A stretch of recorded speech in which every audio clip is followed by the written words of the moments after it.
Hey everybody, this is Mike Anderson with Collision Advice. I'm here with my great friend Danny with the DEG, and we're working with SERS to bring you a series of quick tips that will help you to boost your business.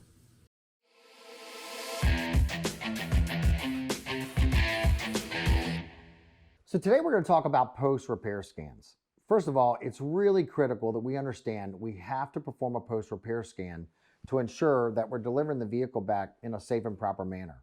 Now, keep in mind, ladies and gentlemen, there are a lot of reasons for performing a post-repair scan.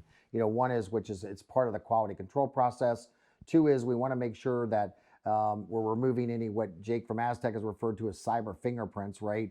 Which is kind of like, any lost communication codes maybe in the system, etc. So at the end of the day, there's multiple reasons. That's a whole topic for another, video quick tip series. But at the end of the day, Danny, conduct a post-repair scan, included or not included? It's a great question, Mike, and it's a non-included operation. And all three information providers are starting to, recognize that and see the evolution in the repair process. Currently, CCC and Mitchell do not define or provide a labor value for this.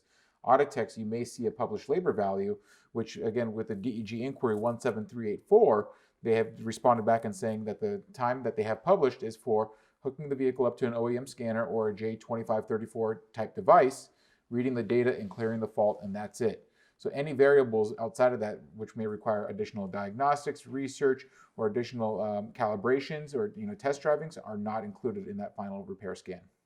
So there you have it, ladies and gentlemen. It's not an argument about whether or not we should do it. We absolutely must do it. In regards to is it included? Absolutely not. And we appreciate your insights, Danny. So ladies and gentlemen, make it a great day.